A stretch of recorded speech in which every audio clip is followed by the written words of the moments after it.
Bonsoir à tous, mesdames et messieurs, bienvenue aux 20h sur Equinox Télévision. À la une de cette édition, scène de violence sur mineurs à Douala. Une adolescente perd la vie après avoir reçu une bastonnade qui lui a été infligée par son géniteur. Ce dernier l'accusait de virée nocturne intempestive. Et puis en sport, Stephen Tato Forever, l'ancien capitaine des Lions Indomptables, a entamé son dernier voyage. Sa levée de corps a eu lieu ce vendredi à l'hôpital central de Yaoundé, suivi d'un tour de ville pour rendre hommage à ce héros du Mondial 90 en Italie.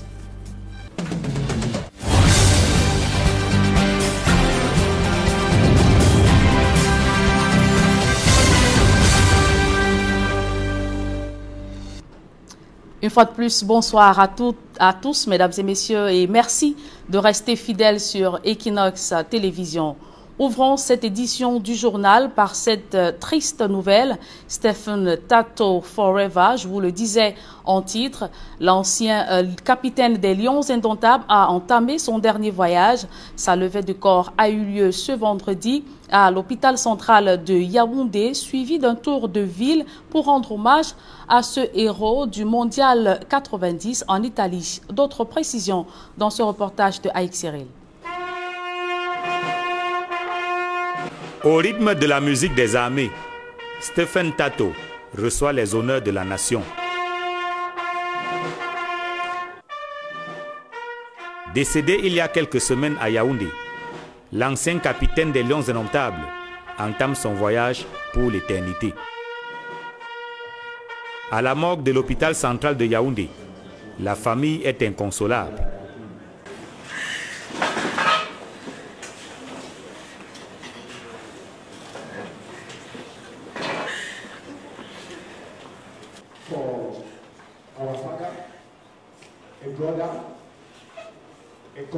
Ses anciens coéquipiers de l'épopée 90 pleurent un leader parti trop tôt. Son capitaine, c'est très triste. Il est parti si tôt. La douleur nous serre la poitrine. Et c'est bon, je ne sais pas quoi dire. C'est très triste. Excusez-moi. Je crois que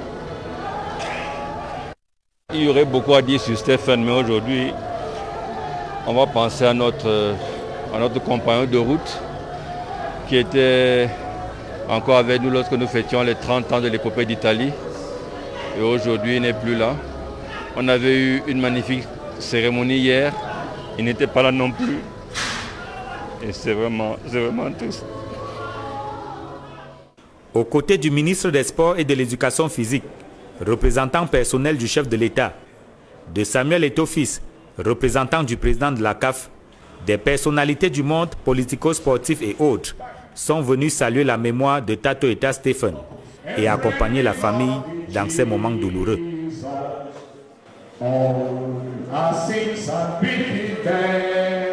Nous avons perdu un collaborateur et c'est extrêmement douloureux, c'est un moment difficile. Et notre objectif aujourd'hui, c'est d'accompagner dans la sérénité notre collaborateur et notre légende, à la personne de le regretter Tato. C'est un moment difficile pour le personnel, pour tout le monde, mais nous allons tout faire pour l'accompagner dignement et pour qu'il repose en paix.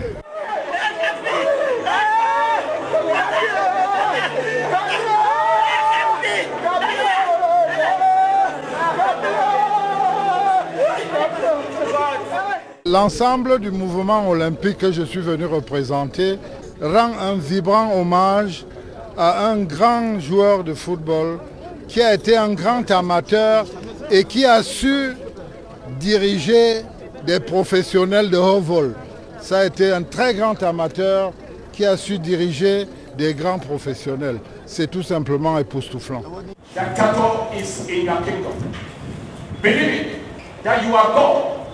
Les invocations du pasteur confient l'âme de Stephen Tato au Très-Haut avant que le cercueil, recouvert du drapeau vert rouge jaune, ne soit porté pour un tour dans les rues de Yaoundé.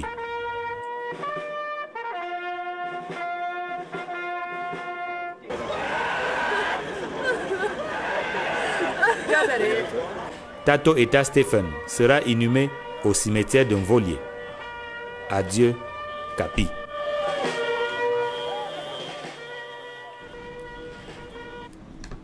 Et rappelons après ce reportage de Ike Cyril qu'une grande veillée se tient en ce moment au Palais des Sports de Yaoundé.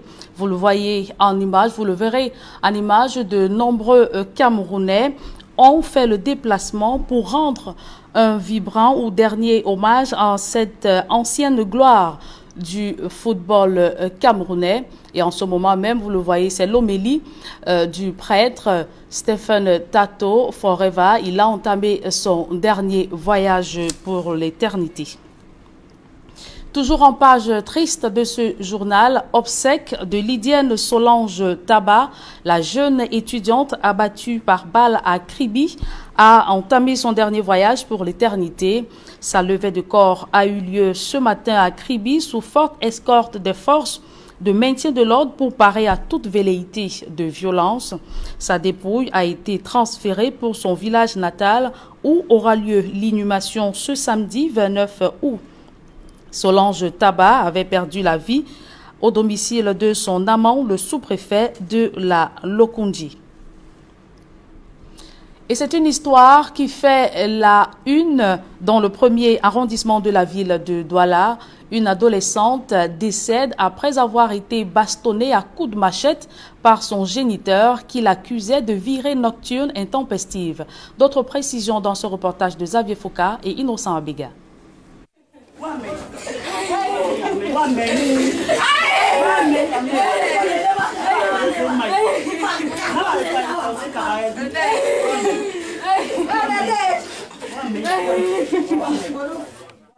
À l'annonce du décès de la petite Nadège, l'émoi et la consternation sont à leur comble au quartier Koulouloum, dans le 2e arrondissement de Douala.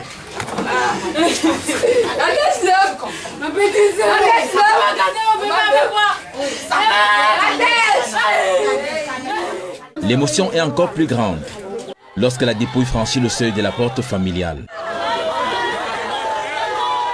Que s'est-il réellement passé?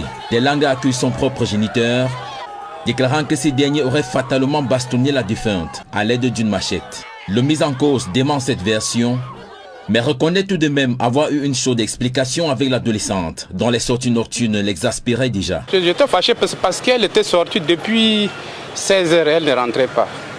Je l'ai cherché, envoyé les enfants partout le chercher. Finalement, elle est rentrée, c'est vers les 22h, 22h30 comme ça, qu'elle est arrivée. Je lui ai demandé d'où sors-tu. Elle commençait à bégayer de gauche à droite. Bon, je l'ai appelée dedans. Moi et elle, nous sommes deux dans ma chambre. Je lui ai posé la question. Je me dis là où elle était exacte, qu'on avait envoyé d'aller chercher les trucs. J'ai dit non.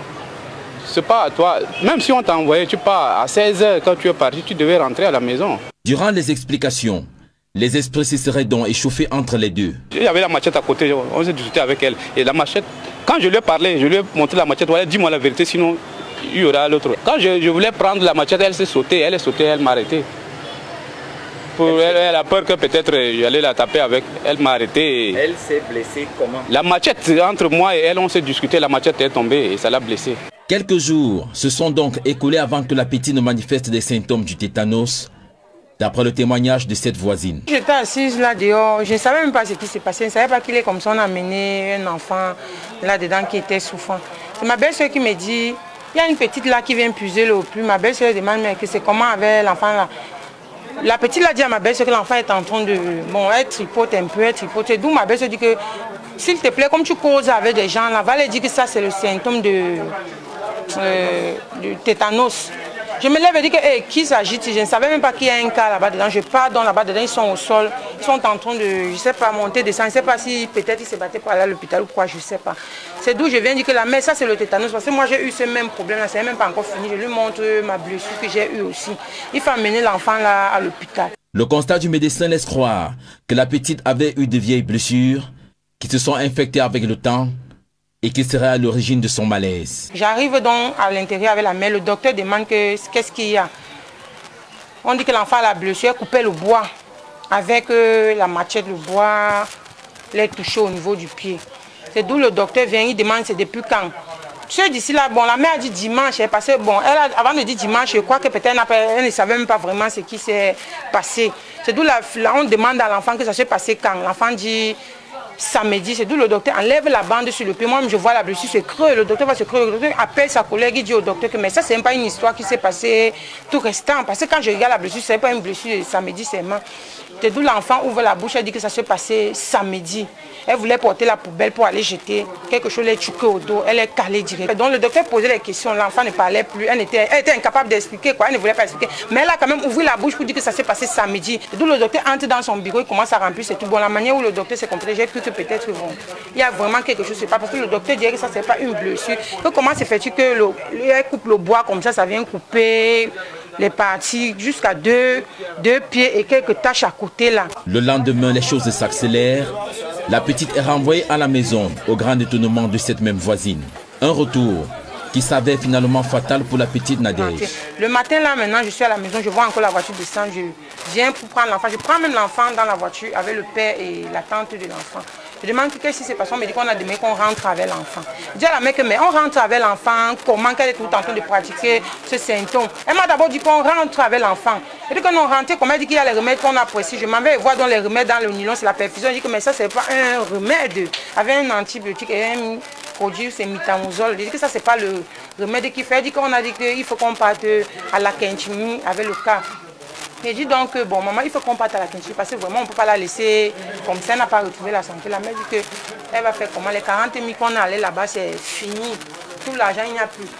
Je vais entrer dedans, je vois l'enfant est en train de rendre là. Et sur la question des anciennes blessures que portait sa fille, le père dit n'avoir jamais eu connaissance d'une telle chose. La blessure qu'elle a eue, moi je n'ai même pas vu l'autre la blessure là. Elle ne m'a même pas parlé de ça. Et depuis quand moi je l'ai menacée, elle est sortie, elle rentrait, quand je suis à la maison, elle me voit à la maison, elle ne reste pas, elle est dehors. Si j'avais vu cette blessure, c'est que ça ne devait pas être comme ça. Le papa interpellé par les éléments de la gendarmerie, dira-t-il exactement ce qui s'est passé entre sa fille et lui? Seule l'enquête qui est en cours permettra de faire la lumière sur cette triste affaire. Et comme un malheur n'arrive jamais seul, au lendemain du décès de l'adolescente, l'épouse a quitté le foyer conjugal. Elle dit craindre pour sa vie. Selon elle, elle est aussi victime de façon récurrente de violences conjugales.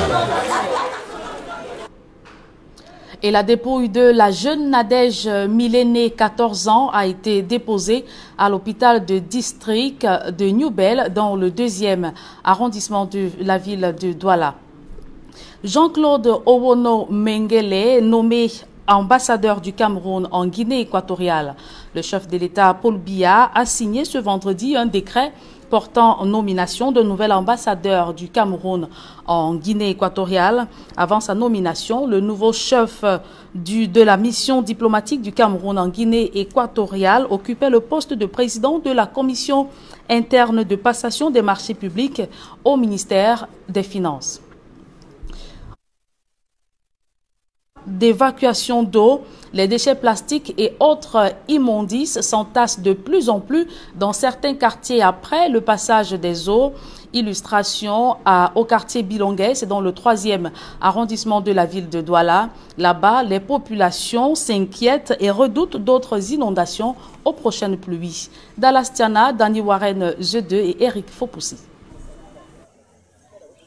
Une marée de déchets plastiques, arme d'inondations massives au quartier Bilongué, dans le 3e arrondissement de Douala. Le constat est sans appel, le drain censé évacuer les eaux a cessé de jouer son rôle. Dans une quasi-unanimité, les populations réclament son curage. Trouver un bon chemin pour que ces plastiques qui sont là puissent passer normalement en dessous du pont. Puisque à l'époque, il y avait un grillage là qui empêchait les pirogues de pouvoir venir de ce côté. Donc ces grillages là maintenant ont servi de barrière à ces plastiques. Donc ce qui ne permet pas aux plastiques de pouvoir traverser pour aller de l'autre côté. C'est pour ça qu'ils sont bloqués de ce côté. Ce rétrécissement du drain Combé, principale voie de canalisation d'eau du quartier Bilongué, interroge. La mairie de Douala 3e s'est penchée sur le phénomène en procédant à la coupe des bananiers. Une première solution jugée insuffisante. Qui ne viennent pas seulement couper les bananiers, nous sommes déjà habitués à cela, ce n'est pas la première fois qu'on coupe. L'essentiel c'est de nous sortir dans la saleté.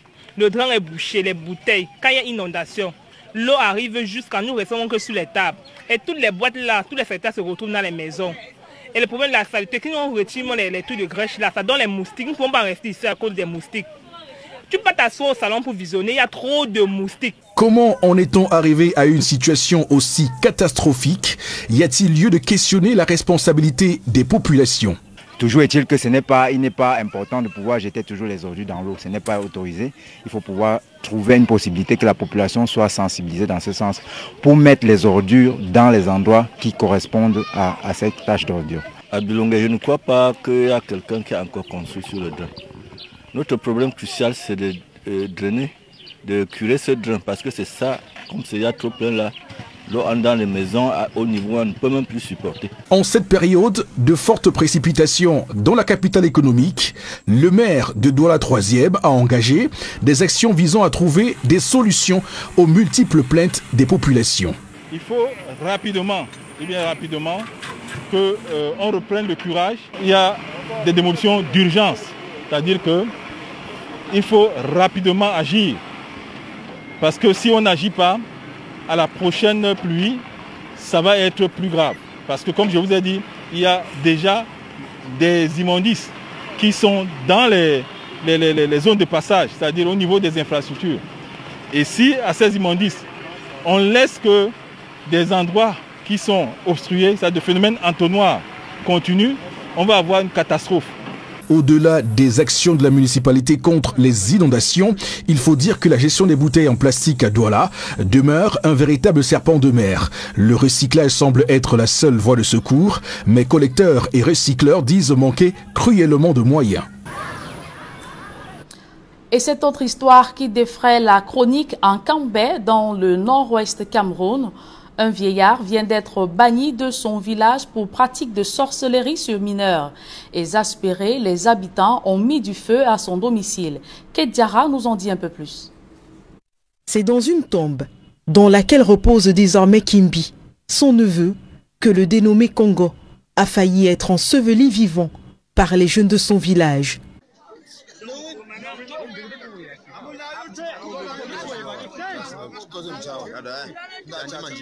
Réunis autour de la tombe dans laquelle repose Kimbi, les jeunes du village en colère lui font passer une espèce de jugement avant sa fin.